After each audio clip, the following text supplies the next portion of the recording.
Many young architects ask the question, which is go big or small when choosing architecture office. Are you one of them? Well, let's look at all the advantages and disadvantages and hopefully help you make that decision. Hey everyone, my name is Jonas, I'm an architect, and today I'm gonna talk about working for a big versus small architecture office and what are the main differences. Well, first let's begin by talking about the ownership of your work, of your project. So let's say you work in a small office and you have only one colleague that you work on a project with, and you have your name on the stamp, on the sheet, and you have a 50% of ownership. And for example, if you work for a large company, you have 10 more colleagues or 9 more colleagues, it doesn't matter, you have a big project and there are many authors, and you would only get around 10% of ownership. And that's a huge difference, especially when you want to get licensed and work alone on yourself. So having a better percent of ownership is always good for you when you look into your future. You want to work on your own. The next thing is variety of tasks. In a small office, you will get to work on many different tasks. You'll get to do a little bit of everything, like sketching, meeting clients, making final drawings, going on site, speaking to engineers. All those small tasks you'll get to do managing, have to read laws and regulations. Whereas in a larger office, it's very likely there will be a person that will do only one thing that he's best or good at, and you would only do one thing, and that's the key difference. The next thing is responsibility. In a smaller office, if you have very few colleagues, you have a bigger responsibility, because if you have a deadline coming and you have to finish a project and you are on your own, it's your own responsibility whether you can pull it off.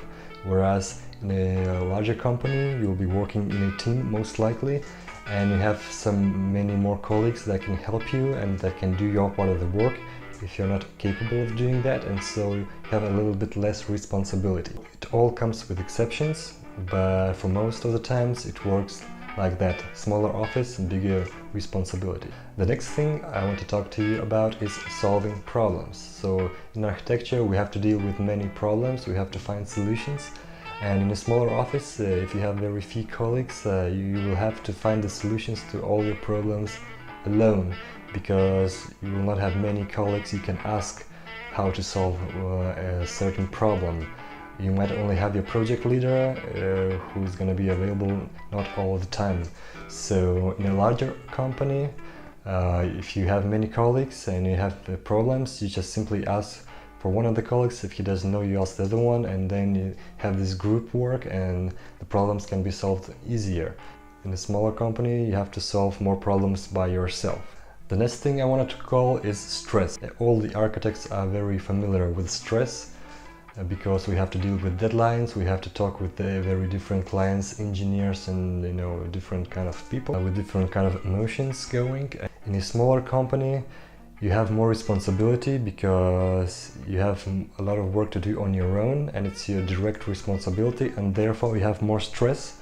And in a larger company, if you have many colleagues, you have someone to share the stress with, and therefore if you have a deadline coming in 3 days, for example, and if you're working alone, all the deadline is pushing you very hard, and if you have some 9 or whatever more colleagues, you're gonna share that pressure among yourselves, and you're not alone, so it's always easier and it's less stressful to work in a bigger group.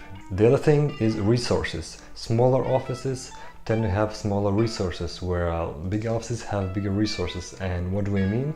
For example, a large office can pay for your training, can pay and organize field trips, architectural field trips.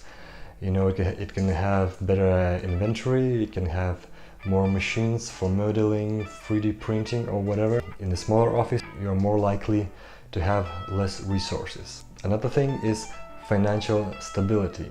Smaller companies work with fewer projects, and if you finish a project and you have no new projects, you might face financial instability, whereas large companies have management teams and they take care of the financial side of business, and therefore they are more stable financially, so you will always get paid. It's more likely you will always get paid by the large company rather than a small company. Another big thing is career opportunities. If you work in a large office, architecture office, if you begin as a simple architect and you can build your career to be, a project leader, a team leader, and you have all those possibilities when you have many positions in the office. And in a small office you will have only few positions. There will be a project leader and an architect and maybe an owner if he's not an architect as well, and you have a few people there, and it's going to be very hard to make that career going in a smaller office. So those are the main things you have to consider when choosing whether to work for a small or a large company.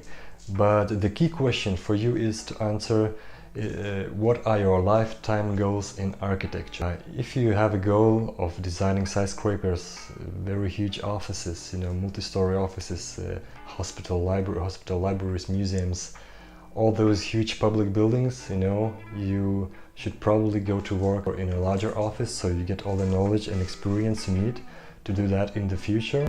Also, if you want to work as an employee all your life and you want to achieve a higher position, you better start working in a bigger company where you have those career opportunities. And if you want to design residential buildings, you want to work on small scale projects, I suggest you go to work in a smaller office where you get more responsibility and you can work with those small projects and you get all the experience you need to work on your own later on.